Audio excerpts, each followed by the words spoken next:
I hope I didn't wake you. I pray you will forgive the unannounced visit, but I wish to speak with you before retiring for the night.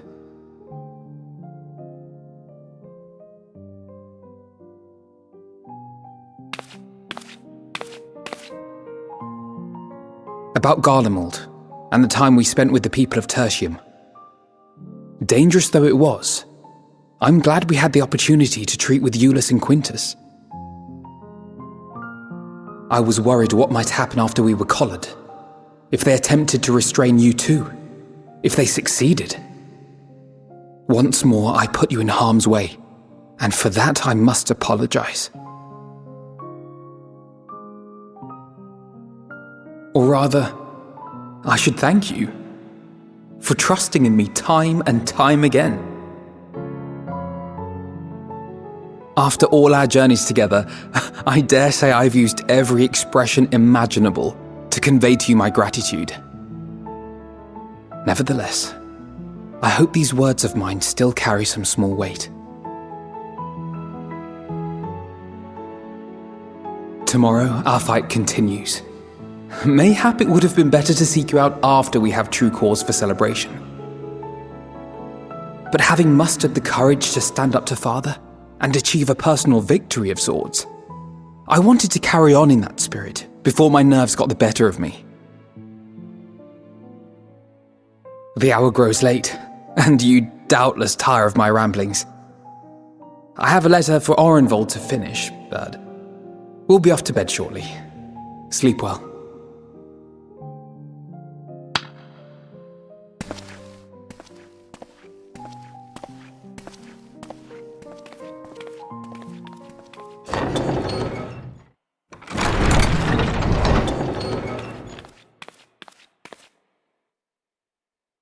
Craving a midnight snack, were you?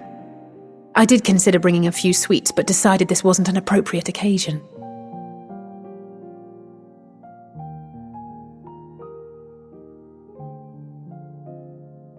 I couldn't sleep.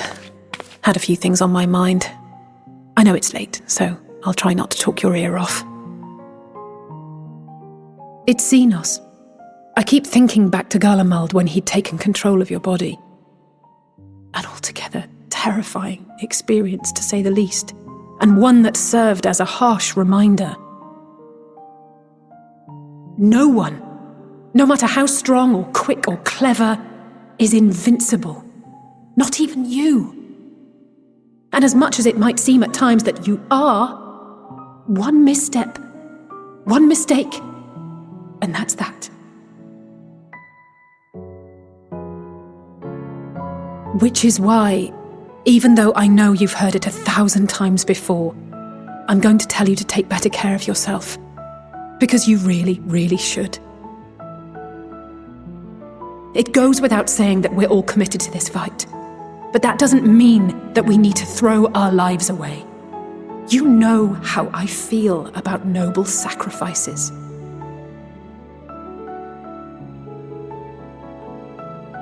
Right. That's settled. We'll be keeping the acts of gratuitous bravado to a minimum. When I looked Father in the eye and swore we'd find a way to avert this tragedy, it wasn't a promise just for him. It was a promise for you, too.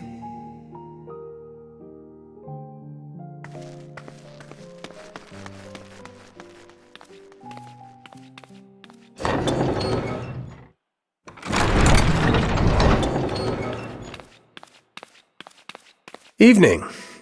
I hoped you hadn't crawled beneath the covers just yet. If you'll indulge me for a moment, I have a favour to ask.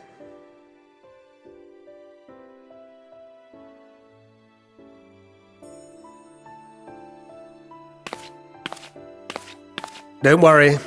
Nothing desperate or dire, if that's what you were wondering. Not yet. You know we may have quite literally entered our final days. The ancients went so far as to call it that for a reason. If so, then everything we did for Reen, for the first, will have been meaningless. And I can't accept that. I just can't. My mind won't allow for the possibility. And that could be a problem. When we're in the thick of it, I don't know if I've got it in me to be pragmatic this time. To run, even if running's the right choice. The only choice. So if you see me turning a blind eye to the harsh reality, beat some sense into me, would you? I trust you and the other scions with my life, and I'd like to think the feeling is at least occasionally mutual. And I never forgive myself if my stubbornness put them in danger. Gods, listen to me. Beginning to sound like the father I never had. So, can I count on you to keep me in line? I can think of no one else more eminently qualified.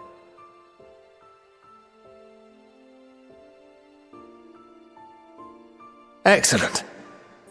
Now I can breathe a bit easier, which isn't to say that I will, given what we're up against. Let's keep this little chat our secret. I'd rather not have anyone scolding us for burning the midnight oil.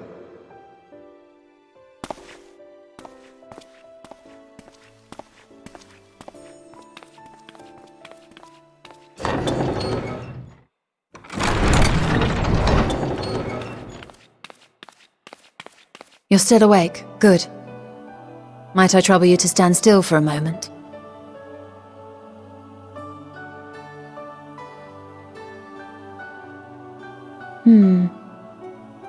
Nothing appears out of the ordinary.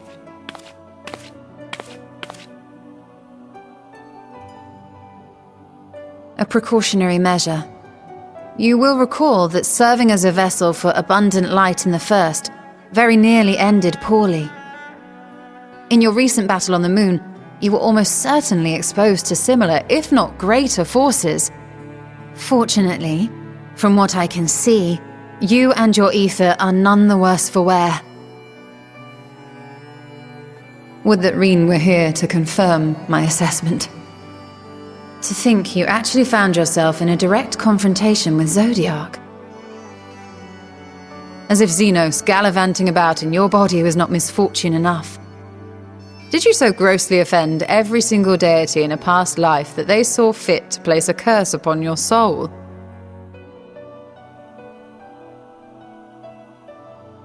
Forgive me. That was in poor taste.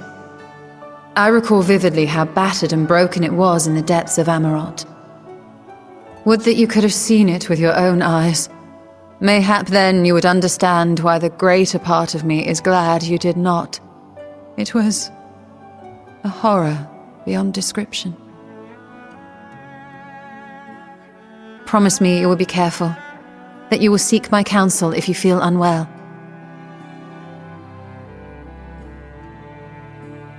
That puts my heart at ease, if only a touch. I suspect it will grow colder as the night wears on, so do be sure to stay warm.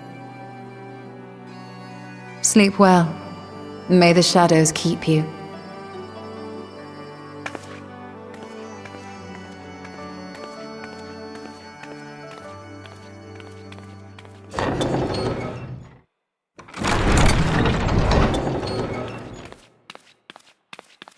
Oh, apologies. I didn't mean to... If you could spare a moment before bed. Thank you. I fear this may be the last quiet night we have to talk for quite some time.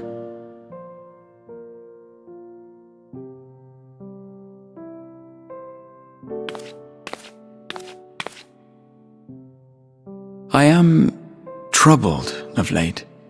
Unwarranted concerns, perhaps. I hope. Nevertheless, I feel compelled to share them with you.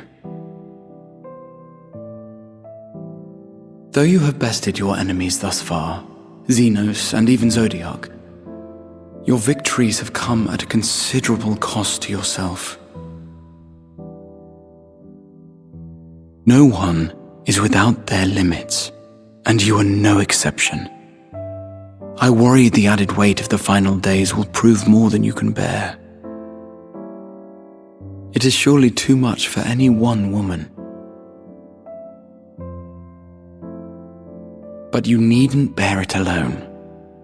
Let me share your burden. My, carrying capacity pales in comparison to yours, but I could still help.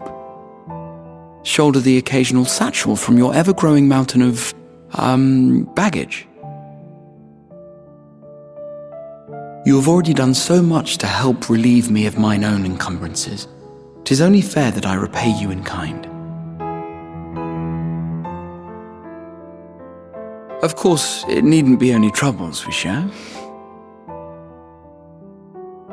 Moments of joy may seem few and far between now, but there will come a time when we look back fondly on this journey. The inquiry at the Forum, our march through the snows of Garlemald, our impromptu dinner in this very room, all of it. And that is to say nothing of the journeys yet to come, to the ends of the world and beyond.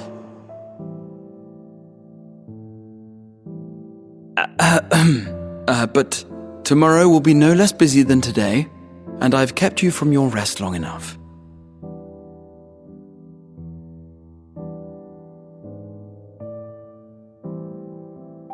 Sleep well, my friend.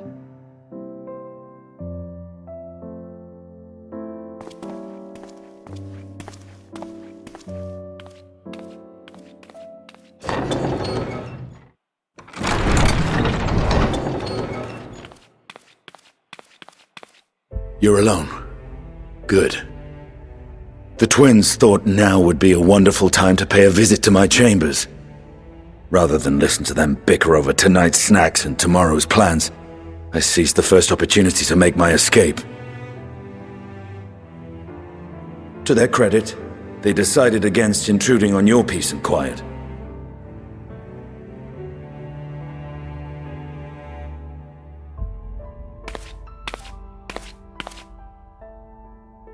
Can all be a bit exhausting at times, can't it? I wasn't sure what to make of you at first. During the Dragon Song War, how quick you were to take up a cause not your own. But I came to see that is simply the way of you and yours. I will not pretend to understand this talk of ancient primals and the final days. But I trust in your judgment and choose to believe in your cause. You and Alphinaud have my lance, now and always. You'll need it. Rack and ruin looming on the horizon. Calamity bearing down upon us. There's no place I'd rather be than here, standing shoulder to shoulder with friends on the front line. So do not hesitate to send me against your enemies. I'll make them rue the day they met me. Now, if you'll excuse me, I could do with a little air. If Alphinaud asks, I was never here.